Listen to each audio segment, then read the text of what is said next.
Hello everyone, welcome back to my YouTube channel NCERT with Aashi. I hope आप सभी लोग ठीक होंगे। तो आज हम लोग स्टार्ट करने वाले हैं हमारे क्लास 12th पॉलिटिकल साइंस की book number 1 contemporary world politics का chapter number 1 the end of bipolarity. इस चैप्टर में हमें बहुत कुछ सीखने को मिलेगा। बेसिकली अगर हम इस चैप्टर के टाइटल की बात करें द एंड ऑफ बाइपोलैरिटी, तो इसका मतलब क्या है? इसका मतलब है कि जब हमारा कोल्ड वॉर चल रहा था तो कोल्ड वॉर के टाइम पीरियड में जब सेकेंड वर्ल्ड वॉर एंड होती है तो कोल्ड वॉर शुरू हो जाती है। ठीक है, तो जब कोल्ड वॉर चल रही थी तो उस टाइम पर हमारा जो वर्ल्ड था वो दो पार्ट्स में डिवाइड हो गया था, दो सुपर पावर्स में डिवाइड हो गया था। एक तरफ थी यूएसए, दूसरी तरफ थी यूएसएसआर। ठीक है, तो अब इन दोनों सुपर पावर में से एक जो सुपर पावर थी उसका एंड होने वाला है। तो बस उसी के बारे में हम इस चैप्टर में डिटेल में पढ़ने वाले हैं। ठीक है, तो चलिए बिना किसी देरी के इस चैप्टर को शुरू करते हैं। चैप्टर में कूदने से पहले सबसे पहले आपको यहाँ पर कुछ पिक्चर्स दे रखी हैं और पिक्चर्स के नीचे आपको एक पैराग्राफ दे रखा है। तो उस पैराग्राफ को हम लोग अगर अच्छे से समझ लेंगे तो हमको ओवरव्यू बहुत अच्छे से समझ में आ जाएगा। तो चलिए स्टार्ट करते हैं। यहाँ पर आपको सबसे पहले बर्लिन वॉल के बारे में बताया गया है। अच्छा, बर्लिन वॉल क्या होती है? जर्मनी की कैपिटल थी उस टाइम पर बर्लिन। ठीक है, तो बर्लिन में आपकी एक वॉल बना दी गई थी जिसका नाम था बर्लिन वॉल। अच्छा, इस बर्लिन वॉल के बारे में मैं थोड़ा सा आपको बता दूं। मान लो ये है आपकी बर्लिन, तो बर्लिन के बीचों बीच में आपकी बर्लिन वॉल बना दी गई थी। ये जो बर्लिन वॉल थी इसके इस तरफ था ईस्ट बर्लिन और इधर था वेस्ट बर्लिन। ठीक है, अब ईस्ट बर्लिन में किसका कंट्रोल था? यूएसएसआर का, और इधर साइड कंट्रोल किसका था? यूएसए का। ठीक है, यूएसए किस आइडियोलॉजी को फॉलो करता है? कैपिटलिज्म। ठीक है, किस आइडियोलॉजी को फॉलो करता है? कैपिटलिज्म। और जो यूएसएसआर है वो किस आइडियोलॉजी को फॉलो करता है? सोशलिज्म। ठीक है, तो अब आप ये देख सकते हैं कि बर्लिन में दो आइडियोलॉजी को फॉलो किया जा रहा है। तो बर्लिन वॉल बेसिकली डिवाइड कर रही थी उस टाइम के बर्लिन को। ठीक है, एक तरफ थी कैपिटलिज्म, दूसरी तरफ थी कम्युनिज्म, या जिसको हम लोग सोशलिज्म भी बोलते हैं। अच्छा, बर्लिन वॉल बनाई कब गई थी? 1961 में बनाई गई थी। बहुत इंपॉर्टेंट है, याद रखना है आपको। ईस्ट बर्लिन और वेस्ट बर्लिन को डिवाइड कर रही थी, सेपरेट कर रही थी। 150 किलोमीटर्स ये लंबी वॉल थी। 28 सालों तक ये वॉल खड़ी रही एंड फाइनली 9 नवंबर 1989 ये वही डेट है जिस दिन लोगों ने मिलकर ना इस वॉल को तोड़ दिया, क्योंकि लोग बहुत ज्यादा परेशान हो गए थे। ठीक है, तो जब बर्लिन वॉल तोड़ी गई ना, तो ये किसका मार्क है? जब बर्लिन वॉल तोड़ी गई तो इससे जर्मनी जो था वो यूनिफाइड हो गया था। पहले डिवाइड हो गया था। ठीक है, अब क्या हुआ? यूनिफिकेशन हुआ जर्मनी का। प्लस इसी के साथ साथ में जो कम्युनिस्ट ब्लॉक है उसका भी एंड हो गया। जब बर्लिन वॉल तोड़ी गई तो इसी के साथ में कोल्ड वॉर भी खत्म हो गई। ठीक है, अब कोल्ड वॉर कैसे खत्म होगी? जो एक सुपर पावर थी वो खत्म हो गई। अच्छा, यहाँ पर आपको फिगर्स के बारे में बताया दे रखा है कि यहाँ पर पिक्चर्स बेसिकली बोल क्या रही हैं। तो हम पिक्चर्स को जरा ध्यान से देखें तो पहली पिक्चर में तो लोग एक छोटा सा होल बना रहे हैं। ठीक है, दूसरे में कुछ सेक्शन ऑफ वॉल को ओपन किया गया है ताकि लोग फ्री मूवमेंट कर सकें, और तीसरी फिगर में आपको बर्लिन वॉल के बारे में बताया गया है कि बर्लिन वॉल बेसिकली ठीक है। तो ये आपकी पूरी की पूरी बर्लिन वॉल है। ठीक है, अब हम लोग कूदते हैं सीधे ओवरव्यू पर। तो अब आपको ओवरव्यू बहुत अच्छे से समझ में आएगा। ठीक है, हाँ, अब चलिए ओवरव्यू पर देखते हैं। तो बर्लिन वॉल जो थी ये आपकी बनाई गई थी और ये ग्रेटेस्ट सिंबल था कोल्ड वॉर का। ये बहुत ज्यादा इंपॉर्टेंट है, एमसीक्यू बन सकता है कि बताइए कौन सी चीज जो थी वो ग्रेटेस्ट सिंबल थी कोल्ड वॉर की? तो वो थी आपकी बर्लिन वॉल, जिसको लोगों ने ही गिरा दिया। कब? 1989 में। स्पेसिफिक डेट हम लोगों ने यहाँ पर आपका देख ली। जब बर्लिन वॉल तोड़ी गई ना तो इसके एक के बाद एक बहुत सारे इवेंट्स होते हैं जिसकी वजह से जो सेकंड वर्ल्ड है वो एंड हो जाता है और कोल्ड वॉर जो है वो खत्म हो जाती है। अच्छा, जब कोल्ड वॉर खत्म हो गई तो जर्मनी जो था, जो सेकंड वर्ल्ड वॉर के टाइम पर डिवाइड हो गया था, वो भी यूनिफाई हो गया। ठीक है, प्लस इसी के साथ में जो 8 ईस्ट यूरोपियन कंट्रीज हैं, लाटविया, लिथुआनिया, इस्टोनिया, ये ऐसी जो यूरोपियन कंट्रीज थी वो भी बहुत ज़्यादा परेशान हो गई थी, क्योंकि वहाँ पर कम्युनिस्ट गवर्नमेंट थी। तो कम्युनिस्ट गवर्नमेंट से ये बहुत ज़्यादा परेशान हो गई थी और वो इन्हें रिप्लेस करने की बात कर रही थी, जिसकी वजह से वहाँ पर मास प्रोटेस्ट, मास डेमोन्स्ट्रेशन भी होता है। अच्छा, अब हम बात करते हैं कि भाई वो कौन सा सुपर पावर था जो खत्म हो गया था? वो था यूएसएसआर। ठीक है, यूएसएसआर जो था वो टूट जाता है, खत्म हो जाता है। ठीक है, और इसी के साथ में जो कोल्ड वॉर है वो भी खत्म हो जाती है। अच्छा, उस टाइम पर ना सबको ये समझ में आ रहा था कि जब भी सोवियत यूनियन खत्म होगा, जब भी कोल्ड वॉर खत्म होगी, तो वो मिलिट्री एक्शंस के द्वारा होगा। लेकिन ऐसा कुछ भी नहीं था, वहां के लोगों ने ही कोल्ड वॉर को खत्म कर दिया, और इसी के साथ में जो सोवियत यूनियन है वो डिसइंटीग्रेट हो जाता है। इस चैप्टर में हम लोग वो सारे कॉजेस पढ़ेंगे, कंसिक्वेंसेस पढ़ेंगे, जिसकी वजह से सेकेंड वर्ल्ड या फिर मैं बोलूँ यूएसएसआर का डिसइंटीग्रेशन होता है। ठीक है, इसी के साथ साथ हम ये भी देखेंगे कि फिर जो और 8 ईस्ट यूरोपियन कंट्रीज थी वहां पर कम्युनिस्ट रिजीम्स कैसे आता है। ठीक है, और इंडिया का उन कंट्रीज के साथ में कैसा रिलेशन है, अब वो भी हम लोग यहाँ पर समझेंगे। ठीक है, तो चलिए अब हम लोग चैप्टर की तरफ मूव ऑन करते हैं। तो यहाँ पर आपको पहला टॉपिक दे रखा है, what was Soviet system. Soviet system था क्या? तो सोवियत सिस्टम जो था, सबसे पहले तो यूएसएसआर की फुल फॉर्म देख लो, Union of Soviet Socialist Republic, जो कि यूएसएसआर था। कब बना था? जब रशिया में एक फेमस रेवोल्यूशन हुआ था जिसको बोला जाता है सोशलिस्ट रेवोल्यूशन। हालांकि आपको ये क्लास 9th में पढ़ाया गया होगा।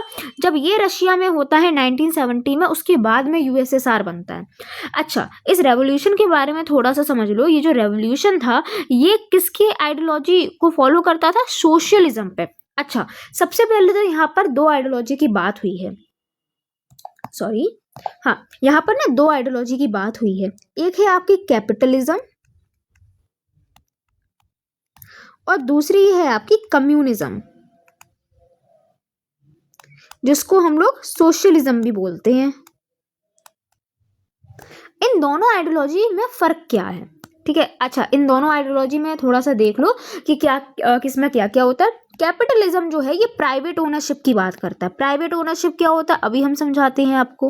प्राइवेट ओनरशिप का मतलब मैं आपको एक एग्जांपल से समझाती हूँ। फॉर एग्जांपल 2 पर्सन है, ठीक है, 2 पर्सन है, ये पर्सन ए है, ये पर्सन बी है। मान लो ये जो बी पर्सन है इनके पास में बहुत सारा पैसा है, ठीक है, बहुत सारा पैसा है, और जो ए पर्सन है ये बहुत ज़्यादा गरीब है, इनके पास में पैसा है ही नहीं। तो अब यहाँ पर क्या होगा, प्राइवेट ओनरशिप में जिसके पास में पैसे हैं वो तो और अमीर होता जाएगा, ठीक है, लेकिन जिसके पास पैसे नहीं हैं वो और ज़्यादा गरीब होता जाएगा, ठीक है, वो गरीब का गरीब ही रहेगा। और जिसके पास में पैसे हैं वो अपनी फैक्ट्रीज लगाएगा, बहुत सारी चीज़ें करेगा, जिसकी वजह से वो और अमीर होता जाएगा, और जिसके पास में पैसे नहीं है वो और भी गरीब होता जाएगा। तो यहाँ पर बेसिकली आप ये देख सकते हैं कि इन दोनों पर्सन में कितना ज़्यादा डिस्क्रिमिनेशन है, कितना ज़्यादा भेदभाव हो रहा है। ठीक है, तो ये था कैपिटलिज्म की बात, जिसमें ये बोला जाता है अगर किसी इंसान के पास में पैसे हैं तो वो रिच होगा, जिस इंसान के पास में पैसे नहीं है तो वो पुअर रहेगा। ठीक है, कम्युनिज्म की बात करते हैं तो कम्युनिज्म में हर एक चीज ना गवर्नमेंट कंट्रोल करती है, स्टेट कंट्रोल करती है। ओके, हर एक चीज स्टेट कंट्रोल करेगी। यहाँ के स्टेट ये बोलते हैं कि एगैलिटेरियन सोसाइटी होनी चाहिए, लोगों में भेदभाव नहीं होना चाहिए, हर एक पर्सन बराबर होना चाहिए, गवर्नमेंट ही है जो सबका वेलफेयर करेगी, ये सारी चीजें। ठीक है, तो जो सोशलिज्म था ये जो यूएसएसआर था ये सोशलिज्म की आइडियोलॉजी को फॉलो कर रहा था। और ये जो सोशलिस्ट रेवोल्यूशन है, जैसे कि नाम से भी लग रहा है, सोशलिज्म पर बिलीव रखता है। ठीक है, कैपिटलिज्म के खिलाफ था। इसका मानना ये था कि इससे क्या होता है, डिस्क्रिमिनेशन आता है सोसाइटी में। और सोशलिज्म में क्या आता है कि यूएसएसआर एक इगैलिटेरियन सोसाइटी बनाना चाह रहा था। इगैलिटेरियन सोसाइटी यानी कि एक ऐसी सोसाइटी जहां पर सब लोग बराबर रहें। ओके, तो ये एक बिगेस्ट अटेम्प्ट था ह्यूमन हिस्ट्री में, जहां पर ये अबॉलिश कर रहे थे जितने भी प्राइवेट प्रॉपर्टी, यानी कि कैपिटलिज्म को ये अपोज कर रहे थे। कैपिटलिज्म को अबॉलिश करने की बात यहाँ पर की जा रही थी, ये जो रेवोल्यूशन है ये बोल रहा था। इसी के साथ साथ में ये सोसाइटी को इगैलिटेरियन सोसाइटी बनाने की बात कर रहा था, जहां पर एक ऐसी सोसाइटी जनरेट हो जो कि इक्वालिटी के प्रिंसिपल्स को फॉलो करती हो। ठीक है, ये सारी चीजें उस टाइम पर चल रही थी। ऑल्सो ये जिम्मेदारी दे दी जाती है सोवियत सिस्टम के स्टेट को कि भाई आपकी जिम्मेदारी है कि अब आप एक इगैलिटेरियन सोसाइटी बनाओ। ठीक है, अच्छा, अब यहाँ पर क्या होता है, यहाँ पर एक दिक्कत ये होती है कि सोवियत पॉलिटिकल सिस्टम में जो पार्टी थी, जो सेंटर था, वो जो स्टेट था, वो थी कम्युनिस्ट पार्टी। कम्युनिस्ट पार्टी वहां की पार्टी थी, प्लस इसी के साथ में कोई और ऑपोजिशन पार्टी अलाउ ही नहीं थी वहां पर। ठीक है, जो भी कंट्रोल करना था कम्युनिस्ट पार्टी को करना था, जो भी सिस्टम बनाने थे कम्युनिस्ट पार्टी को ही बनाने थे, इकोनॉमिक कंट्रोल करना था, पॉलिटिकल सिस्टम को कंट्रोल करना था, सब चीज ये कम्युनिस्ट पार्टी ही कर रही थी। ओके। इसी के साथ में जो इकोनॉमी थी उसको प्लान करना, कंट्रोल करना, ये सब स्टेट यानी कि कम्युनिस्ट पार्टी ही सब चीज़ें कर रही थी। ओके। अच्छा, सेकेंड वर्ल्ड वॉर के बाद में क्या होता है, सेकेंड वर्ल्ड वॉर के बाद में जो 8 ईस्ट यूरोपियन कंट्रीज हैं वो सोवियत आर्मी, क्योंकि वो बहुत ज़्यादा परेशान हो चुकी थी कोल्ड वॉर से, तो वो अब क्या होता है उनके साथ में सोवियत आर्मी उनके पास में जाती है, उनको मनाती है कि भाई आप एक काम करो, आप यूएसएसआर के साथ में लिबरेट हो जाओ। ठीक है, अब वो आ जाती हैं यूएसएसआर के साथ में। अब वहाँ की जो पॉलिटिकल सिस्टम है, वहाँ का जो इकोनॉमिक सिस्टम है, ये सब यूएसएसआर बनाता है, ये सब यूएसएसआर उनका मॉडल बनाता है। प्लस इसी के साथ में क्या होता है, जो ग्रुप ऑफ कंट्रीज हैं, ठीक है, अब यहाँ पर जितनी भी कंट्रीज थी, ग्रुप ऑफ कंट्री जो सोवियत सिस्टम के साथ में मिलती हैं आकर के, उनको साथ में बोला जाता है, उन ग्रुप ऑफ कंट्रीज को साथ में बोला जाता है सोशलिस्ट ब्लॉक या फिर सेकेंड वर्ल्ड। ठीक है, तो ये यहाँ पर आपको याद रखना है। प्लस इसी के साथ में यहाँ पर एक इम्पॉर्टेंट फैक्ट आ रहा है, यहाँ पर ये इम्पॉर्टेंट फैक्ट आ रहा है कि भाई ये जो वॉर्सो पैक्ट बनाया गया था, वॉर्सो पैक्ट क्या था, एक मिलिट्री अलायंस था। ठीक है, क्या था, एक मिलिट्री अलायंस था। इसका क्या काम था, इसका ये काम था कि जितनी भी कंट्रीज यूएसएसआर के साथ में ज्वाइन हुई हैं आके, इनको साथ में रखना। ठीक है, तो ये काम किसको दिया गया, वॉर्सो पैक्ट को दिया गया। प्लस इसी के साथ में जो यूएसएसआर था वो लीडर था इस ब्लॉक का। ओके, तो यहाँ पर एक बार क्वेश्चन पूछा गया था, सीबीएसई ने क्वेश्चन पूछा था कि बताओ कि जो वॉर्सो पैक्ट है ये बेसिकली है क्या, तो ये एक मिलिट्री अलायंस है, ये आपको याद रखना है। ओके, अब हम लोग बात करते हैं सोवियत सिस्टम के बारे में, थोड़ी सी तारीफें जान लेते हैं भाई कि सोवियत सिस्टम में क्या क्या खासियत थी।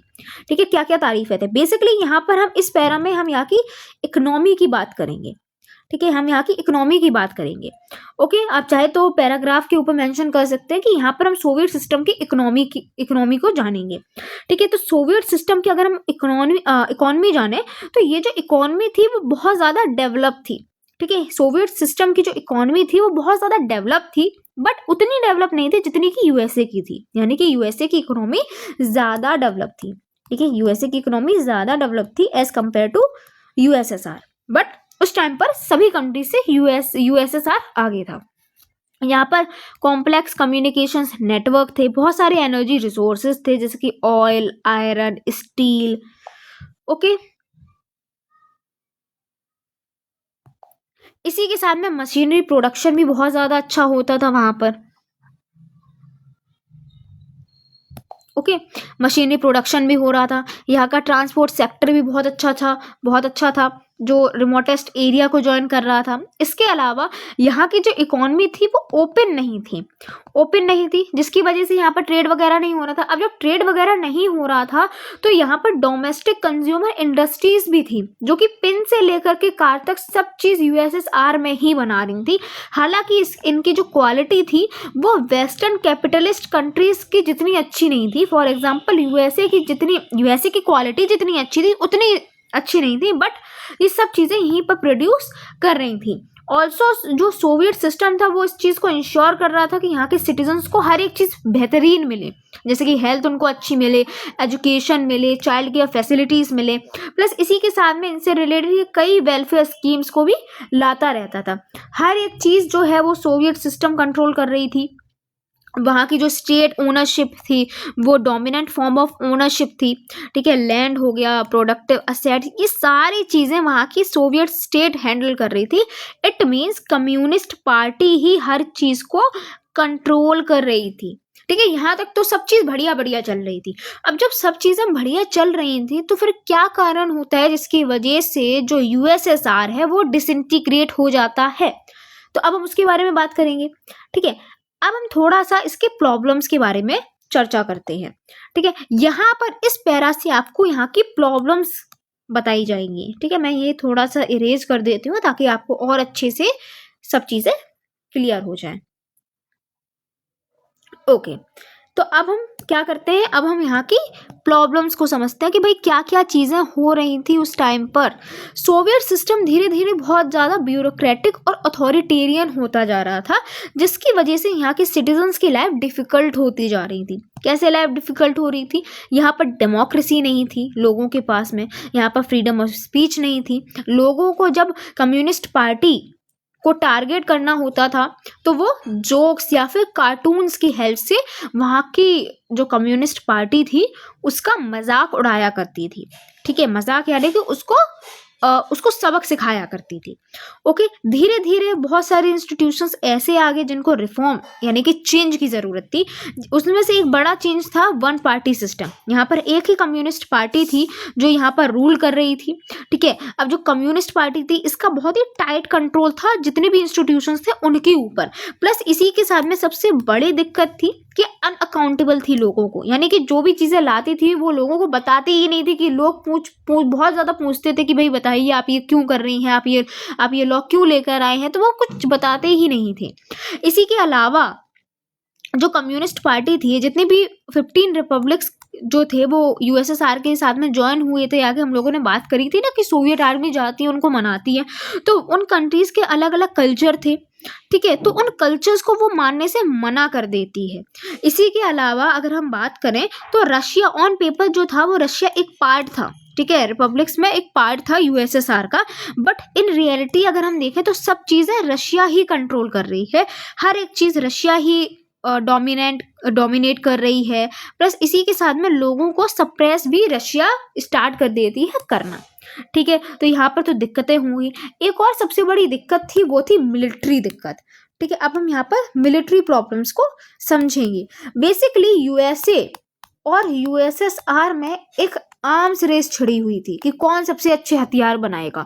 ठीक है, इनको बस हथियार बनाने से मतलब था। अरे भाई यूएसए तो बहुत ज़्यादा पावरफुल है, यूएसए तो बहुत पैसे वाला है, वो अगर जितने चाहे उतने हथियार बना सकता है, लेकिन तब भी वहाँ पर शॉर्टेजेस नहीं होंगी। लेकिन यूएसएसआर क्या कर रहा था, अपने लोगों का खाना काट कर, वहां की कमाई काट कर वो क्या कर रहा था, आर्म्स रेस में लगा रहा था, न्यूक्लियर वेपन्स बना रहा था। तो धीरे धीरे यूएसएसआर की इकोनॉमी और भी ज्यादा बिगड़ती चली गई। वो क्या कर रहा था, वो हर एक पैसा जो है वो आर्म्स रेस में लगाता जा रहा था।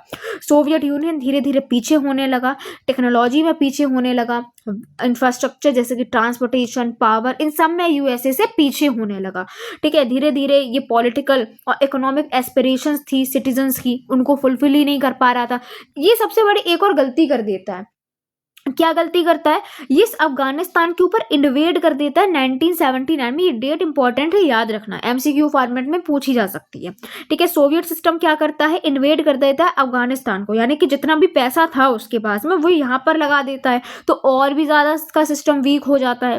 प्लस इसी के साथ में वेजेस तो बढ़ रहा था, यानी कि लोग कमा तो रहे थे, बट धीरे धीरे प्रोडक्टिविटी, टेक्नोलॉजी ये धीरे धीरे फेल होती जा रही थी। अगर हम कंपेयर करें वेस्ट के साथ में, धीरे धीरे यहाँ पर शॉर्टेजेस होने लगा, कमी होने लगी। तो फिर क्या होने लगा, जैसे कि खाने की कमी हो गई यहाँ पर, तो हर साल खाना मंगवाने जाने लगा। ठीक है, यहाँ पर ये लोग खाना मंगवाने लगे क्योंकि हो ही नहीं पा रहा था इतना। धीरे धीरे फाइनली 1970s पर आकर के यहाँ की जो इकोनॉमी है ये स्टैगनेंट हो जाती है, मीन्स रुक जाती है। क्या हो जाती है, मीन्स रुक जाती है, और फिर यहाँ से दिक्कतें होनी शुरू होती हैं। तो ये कुछ दिक्कतें थी जो कि यूएसएसआर फेस कर रहा था। अब हम नेक्स्ट टॉपिक में पढ़ेंगे गोर्बाचेव और उनके रिफॉर्म्स के बारे में। ठीक है, बेसिकली गोर्बाचेव को माना जाता है कि इनकी वजह से डिसइंटीग्रेशन है यूएसएसआर का। ठीक है, ये हम अपने पार्ट 2 में कवर करेंगे। पार्ट 1 यानी कि ये वीडियो अगर आपको अच्छी लगी हो तो इस वीडियो को लाइक कीजिएगा, चैनल को सब्सक्राइब करना तो बिल्कुल भी मत भूलिएगा। तब तक के लिए थैंक यू।